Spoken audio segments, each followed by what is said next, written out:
Hi guys, I'm Jessica Alaniz, and welcome to a midweek edition of a news show. Let's get into it.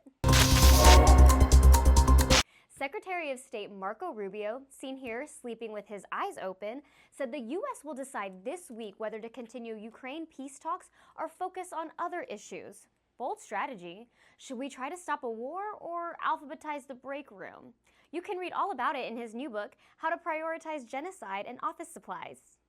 Donald Trump has reached 100 days in office, and scientists say time moves slower during a trauma, so that checks out.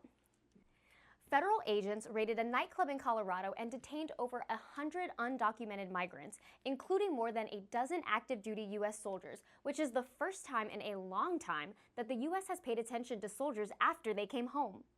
Nightclubs used to be a place where you only had to worry about being roofied. Now you have to worry about being Marco Rufio'd. Get it? Because his name, it sounds like roofie, but it's... Moving on. Earlier this week, Spain and Portugal were hit with a massive power outage. Wow, looks like someone didn't pay their bill. Authorities said they first noticed the power outage when there was no power. How does that even happen? Airports were shut down, traffic lights were shut off. Did they check the fuse box? It's usually behind the mirror. Do you think they need a side hustle? Maybe their side hustle should be pressing the on button. Colorado quarterback Shedeur Sanders slipped to the 5th round in the NFL draft, getting picked by the Cleveland Browns after weeks of bad press about his attitude. Yeah, apparently scouts thought he was too cocky. What do you want? A humble quarterback? Enjoy losing. Being cocky is literally the first thing they teach you at quarterback camp. Right after, throw ball and ignore your kids. The summer travel season is fast approaching, and a new article just came out listing the rudest things Americans say when traveling abroad.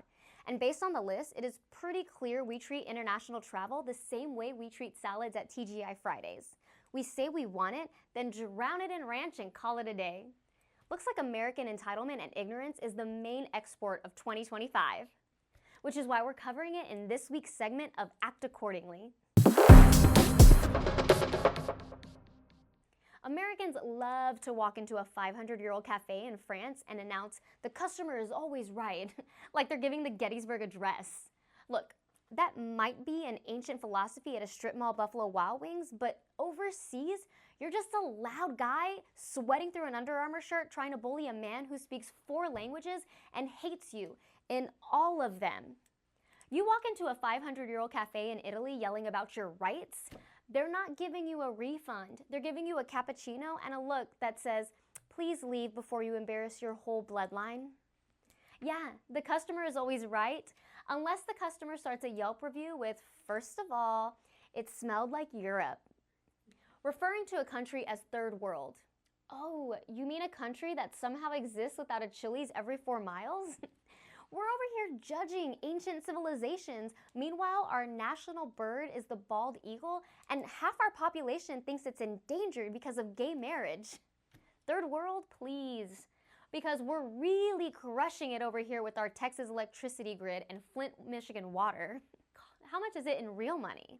You want real money? Tell that to the guy in Venice who's been accepting literal gold coins since half of America was still trying to figure out which side of the horse to get on, the front or the back.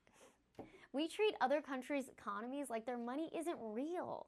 Imagine going to Paris and saying, "Sure, your baguette costs €6, but what is that in Monopoly money?"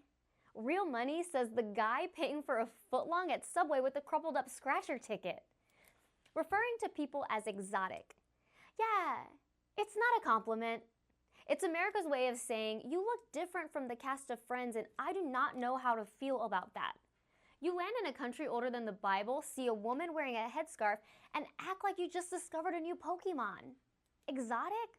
My guy, you've been to 3 places. Florida, your cousin's wedding, and a DUI hearing. The only exotic you know works at Spearmint Rhino. Spoiler alert, she doesn't like you. Romanticizing situations as authentic. You're not discovering authentic living because a man is selling coconuts off of a cart. You're just broke in another time zone. Authentic? Seriously? You think you found yourself because you bought a poncho at a tourist trap for $80 one time? Can you just speak English? Because if there is one thing that makes international travel better, it's demanding that everyone talk American. Let's get our own language under control first before we start barking orders at a tapas bar. Can they speak English?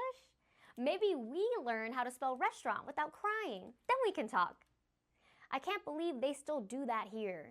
Yeah, wild that other countries have traditions older than your stepdad's bar tab. They live off the land. Meanwhile, in America, we still let a groundhog determine the weather for the next 6 weeks. So, if you're traveling abroad this summer, remember, you are not a cultural ambassador. You are a human Walmart clearance rack with a passport stamp. And if that offends you, good luck finding someone overseas who cares. Act accordingly. My name is Jessica Alaniz. Thank you so much for watching. Please like, subscribe, and leave a comment. It helps more than you know. We'll see you next time. Bye. I keep saying stamp.